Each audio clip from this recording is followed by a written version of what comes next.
당신은 내 옆에 어울리지 않아. 20년을 함께한 아내에게 제가 한 말이에요. 가난할 때 곁에 있어준 사람을 성공하고 나서 버렸어요. 5년 뒤 마음의 평안을 찾으러 산사에 갔어요. 새벽 예불에서 낯익은 뒷모습을 봤어요. 삭발한 머리, 회색 장삼. 고개를 드는 순간 숨이 멎었어요. 제가 버린 전처였어요. 무릎 꿇고 용서를 빌었지만 그녀는 담담하게 말했어요. 속세의 인연은 이미 다 놓았습니다. 미워해주면 차라리 편했을 텐데 그녀는 저를 완전히 놓아버렸어요. 본 영상은 실제 사연을 가상으로 표현한 작품입니다.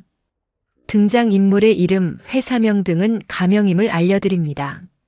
무료로 할 수 있는 구독과 좋아요를 눌러주시면 영상을 만드는데 힘이 됩니다. 시작하기 전에 어느 지역에서 듣고 계신지 댓글로 알려주시면 그곳으로 행복을 보내드리겠습니다. 이야기 시작하겠습니다. 안녕하세요. 저는 강도윤, 올해 48이에요. 저는 대기업 회장이고 세상이 부러워하는 모든 것을 가진 남자이지만 오늘 밤도 어김없이 잠이 오지 않고 있어요. 펜트하우스 창밖으로 서울의 야경이 보석처럼 반짝이고 있었는데 이 도시의 절반이 제 것이라고 해도 과언이 아닌데도 가슴 한가운데에는 뻥 뚫린 구멍이 있는 것처럼 아무리 채워도 채워지지 않는 공허함이 저를 괴롭히고 있어요.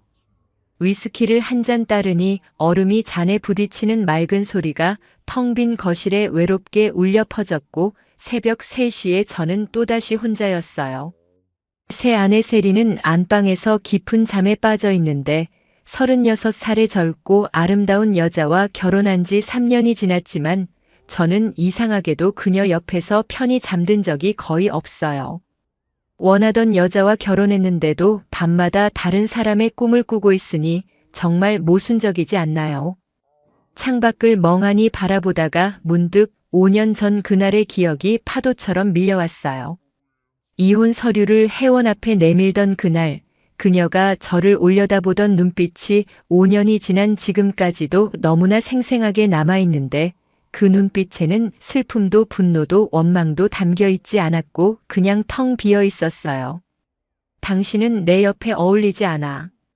이건 제가 직접 내뱉은 말이에요. 재벌 회장이 된 저에게 가난한 집안 출신의 아내는 점점 무거운 짐처럼 느껴졌고 재계 모임에 데려가기 창피했으면 사교 파티에서 주눅 들어하는 모습이 한심하게만 보였어요. 그래서 저는 20년을 함께한 아내를 쓸모없는 물건 버리듯이 내쳤고 혜원은 위자료도 받지 않겠다며 집도 차도 돈도 전부 두고 빈손으로 떠났어요. 잘 살아요. 그게 혜원이 제게 남긴 마지막 인사였는데 미련이라고는 한 조각도 없는 담담한 목소리였어요. 점점 작아지는 그 뒷모습을 바라보면서 저는 후련하다고 생각했고 드디어 자유로워졌으니 더 좋은 여자를 만날 수 있겠다고 스스로를 축하했어요. 3개월 뒤에 명문가 출신의 미모와 학벌을 갖춘 세린과 화려한 결혼식을 올렸고 재계에서는 모두가 저를 부러워했어요. 그런데 이상해요. 왜 밤마다 혜원의 얼굴이 떠오르는 걸까요? 가난했던 신혼 시절 반지하 월세방에서 라면을 끓여 먹으며 웃던 밤이 자꾸 생각나고 사업이 어려울 때 자기 금반지까지 팔아서 저를 도와주던 그 따뜻한 손이 아른거려요. 도윤 씨 힘내요. 우리 같이 이겨내요. 그 목소리가 5년이 지난 지금까지도 귓가에 맴돌고 있어요. 성공하고 나서 저는 완전히 다른 사람이 되어버렸고 밤늦게 술 먹고 들어가도 항상 불 켜고 기다리던 혜원이 짜증났으면 소박한 집밥과 수수한 옷차림이 창피하게 느껴졌어요.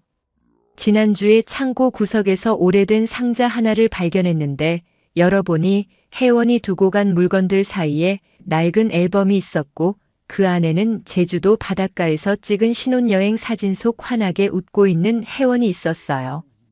이혼 전 마지막 몇 년 동안 저는 이 웃음을 단 한 번도 본 적이 없었다는 사실을 그제야 깨달았고 그 웃음을 지워버린 게 바로 저였다는 것도 알게 됐어요. 혜원은 지금 어디서 뭘 하며 살고 있을까요? 잘 살고 있을까요? 다시 웃을 수 있게 됐을까요? 비서가 최근 제가 너무 지쳐 보인다며 산사에 가서 마음을 비우고 오라고 권했는데 어딘가로 떠나지 않으면 미쳐버릴 것 같아서 다음 주에 깊은 산속 작은 절로 떠나기로 했어요. 창밖에 해가 뜨기 시작했고 저는 또 밤을 새웠네요. 혜원아, 넌 지금 어디 있어? 산사에 도착한 첫날 새벽, 저는 난생 처음 예불이라는 것에 참석했어요. 새벽 4시, 아직 해가 뜨지 않은 칠흑 같은 어둠 속에서 목탁 소리가 고요하게 울려 퍼졌고 저는 잠이 덜 깬 눈을 비비며 법당으로 향했어요. 깊은 산속 작은 절이었는데 서울의 화려한 불빛과는 완전히 다른 세상이 거기 있었고 소나무 사이로 불어오는 바람은 차갑지만 이상하게 마음을 씻어주는 것 같았어요. 법당 문을 열고 들어서니 향 냄새가 코끝을 감쌌고 스님 몇 분이 이미 자리에 앉아 연부를 외우고 계셨어요. 저는 구석에 조용히 앉아서 눈을 감았는데 목탁 소리와 연불 소리가 텅 빈 가슴 속으로 스며드는 것 같았고 오랜만에 마음이 조금 편안해지는 느낌이었어요. 그때였어요. 앞줄에 앉아 계신 스님 한 분의 뒷모습이 유독 눈에 들어왔는데 삭발한 머리와 회색 장삼을 입은 작은 체구였고 다른 스님들과 똑같은 모습인데도 왜인지 그 뒷모습에서 눈을 뗄 수가 없었어요. 뭔가 익숙한 느낌이 들었지만 그게 뭔지 알 수 없었고 저는 고개를 갸웃거리며 계속 그 스님을 바라봤어요. 예불이 끝나고 스님들이 하나둘 자리에서 일어났는데 그 스님도 천천히 일어나 뒤를 돌아보는 순간 저는 숨이 멎는 것 같았어요. 눈, 코, 입, 그 얼굴. 머리카락은 없었지만 그 얼굴은 절대로 잊을 수 없는 얼굴이었고 5년 전 제가 버린 사람, 20년을 함께 살았던 사람, 제 전처 혜원이었어요. 심장이 미친 듯이 뛰기 시작했고 다리에 힘이 풀려서 주저앉을 뻔했어요. 혜원이요? 여기서요? 스님이 되어서요? 저는 눈을 비비고 다시 봤지만 분명히 혜원이 맞았고 5년 전보다 많이 야위었지만 그 눈빛만은 똑같았어요. 아니, 똑같지 않았어요. 이혼할 때 텅 비어있던 눈빛이 지금은 맑은 호수처럼 고요하고 평화로워 보였고 오히려 제가 처음 만났을 때의 그 순수한 눈빛을 되찾은 것 같았어요. 혜원은 저를 보지 못한 채 법당을 나갔고 저는 얼어붙은 것처럼 그 자리에 서 있었어요. 어떻게 해야 할지 몰랐고 쫓아가야 할지 그냥 있어야 할지 머릿속이 하얗게 비어버렸어요. 한참을 멍하니 서 있다가 정신을 차리고 법당 밖으로 나갔는데 혜원의 모습은 이미 보이지 않았고 새벽 안개 속으로 사라져버린 것 같았어요. 저는 주지 스님을 찾아갔어요. 70세쯤 되어 보이는 무진 스님이라는 분이셨는데 인자한 눈빛으로 저를 맞아주셨어요. 저기, 아까 예불에 계셨던 스님 중에 젊은 비구니 스님이 계시던데요. 무진 스님이 고개를 끄덕이셨어요. 혜정 스님 말씀이시군요. 5년 전에 출가하셔서 이곳에서 수행 중이십니다. 혜정. 그게 혜원의 법명인 것 같았고 5년 전이라면 이혼하고 바로 출가한 거였어요. 가슴이 쿵 내려앉았어요. 저는 혜원이 다른 남자를 만나서 잘 살고 있을 거라고 생각했고 저보다 좋은 사람 만나서 행복하게 살기를 바랐어요. 그런데 스님이라니요. 머리를 깎고 산속에서 수행을 하고 있다니요. 제가 그 정도로 큰 상처를 준 건가요? 세상을 완전히 등지고 싶을 만큼 힘들었던 건가요? 저는 방으로 돌아와서 침대에 털썩 주저앉았고 손이 떨렸어요. 창밖으로 해가 떠오르고 있었는데 붉은 햇살이 산봉우리를 물들이는 아름다운 풍경이 전혀 눈에 들어오지 않았어요. 혜원의 삭발한 머리, 회색 장삼, 그리고 그 고요한 눈빛만 계속 떠올랐어요. 내가 이렇게 만든 건가? 내가 저 사람을 저렇게 만든 건가? 5년 동안 느꼈던 공허함의 정체를 이제야 알 것 같았고 그건 죄책감이었어요. 저는 혜원을 만나야겠다고 결심했어요. 사과해야 했고 용서를 빌어야 했어요. 비록 늦었지만, 아니 너무 늦었지만 그래도 해야 할 말이 있었어요. 드디어 혜원을 마주했어요. 절 뒤편 작은 텃밭에서 그녀는 무릎을 꿇고 풀을 뽑고 있었는데 회색 장삼자락이 활게 닿아 있었고 삭발한 머리 위로 따스한 햇살이 내려앉아 있었어요. 저는 한참을 멀리서 지켜보다가 용기를 내어 천천히 다가갔고 심장이 터질 것 같았어요. 혜원아.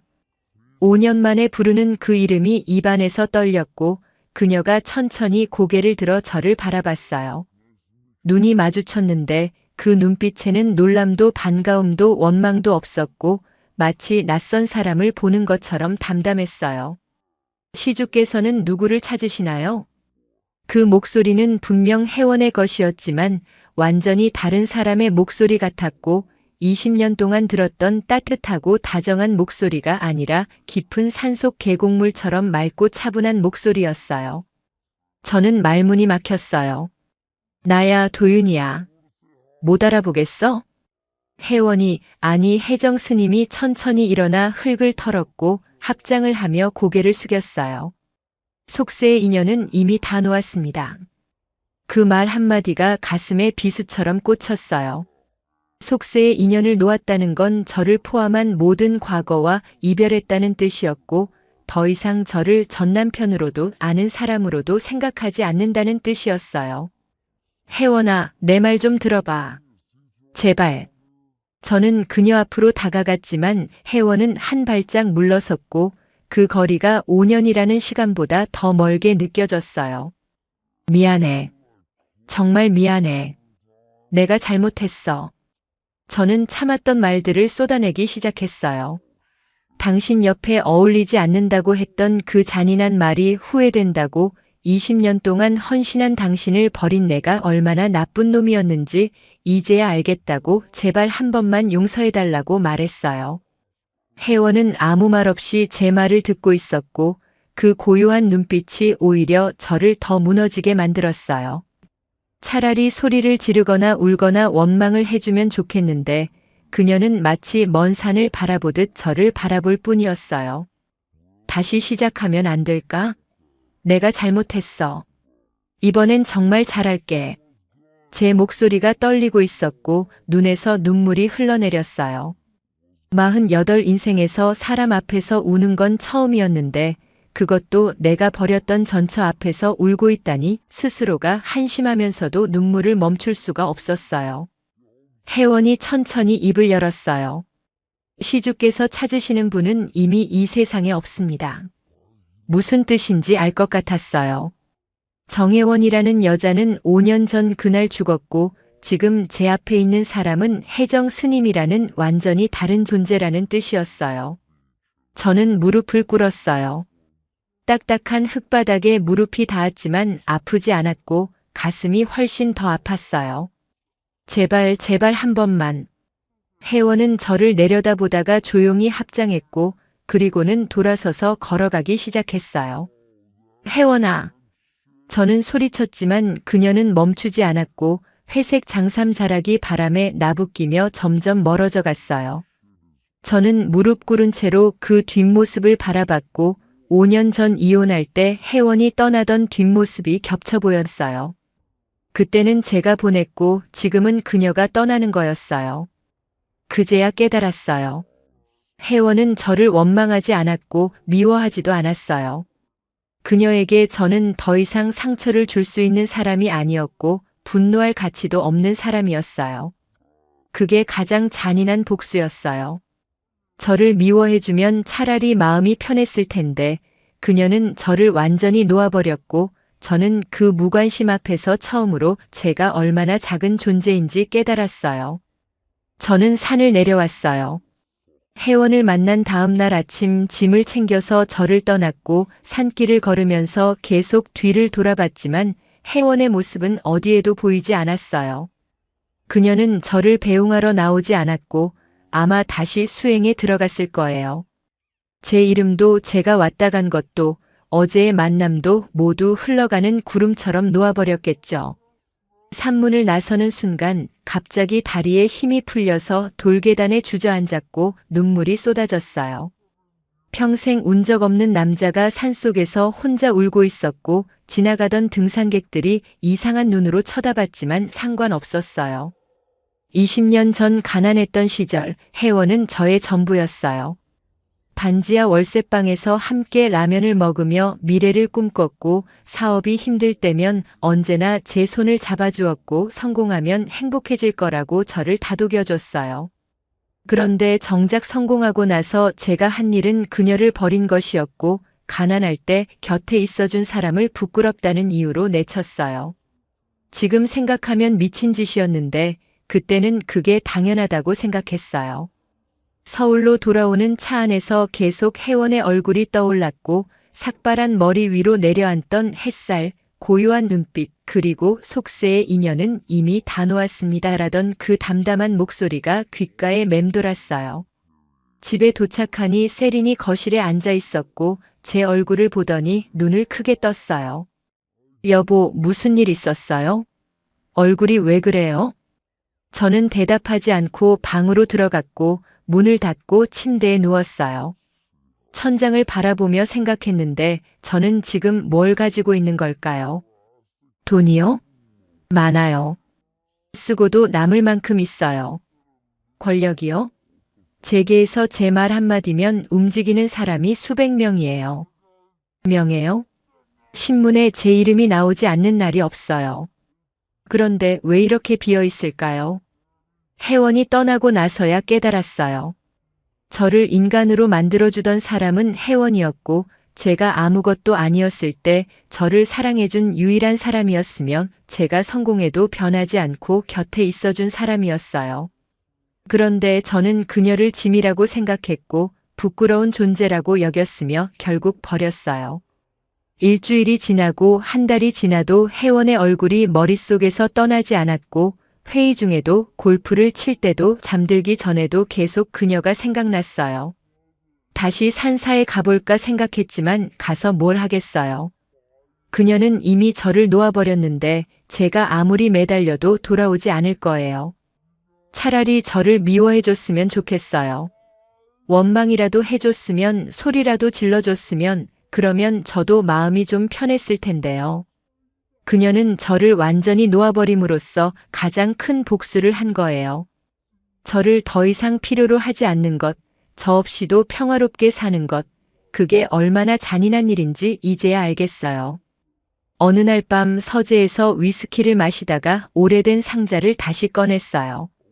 혜원이 두고 간 물건들 사이에서 편지 한 통을 발견했는데 이혼할 때 혜원이 남긴 편지였고 저는 그걸 읽지도 않고 상자에 넣어뒀던 거예요. 떨리는 손으로 편지를 펼쳤어요. 도윤 씨, 20년 동안 행복했어요. 당신을 원망하지 않아요. 다음 생에는 서로 상처 주지 않는 인연이 되면 좋겠어요. 잘 살아요. 눈물이 또 흘렀어요. 20년 동안 행복했다고, 원망하지 않는다고, 잘 살라고. 저는 그녀에게 그렇게 잔인하게 굴었는데 그녀는 마지막까지 저를 용서하고 떠난 거예요. 그제야 알았어요. 혜원은 복수한 게 아니었어요. 그냥 자기 삶을 산 거예요. 저 없이도 행복해질 수 있는 길을 찾은 거예요. 그게 저한테는 가장 큰 벌이 됐을 뿐이에요. 창밖으로 달이 떠 있었고 같은 달을 혜원도 보고 있을까 생각했어요. 아마 그녀는 저를 생각하지 않을 거예요. 저는 평생 그녀를 잊지 못할 텐데 그녀에게 저는 이미 지나간 바람 같은 존재가 되어버렸어요. 그게 제가 받아야 할 벌이에요. 도윤의 인생은 그대로였어요. 여전히 회장이었고 여전히 부자였으며 여전히 사람들의 부러움을 받았어요. 하지만 그의 마음에는 평생 지워지지 않을 상처가 남았어요. 밤마다 찾아오는 공허함의 이름을 이제는 알아요.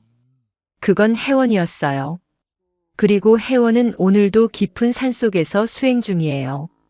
그의 이름도 과거도 감정도 모두 놓아버린 채로요. 바람처럼 자유롭게, 물처럼 고요하게요.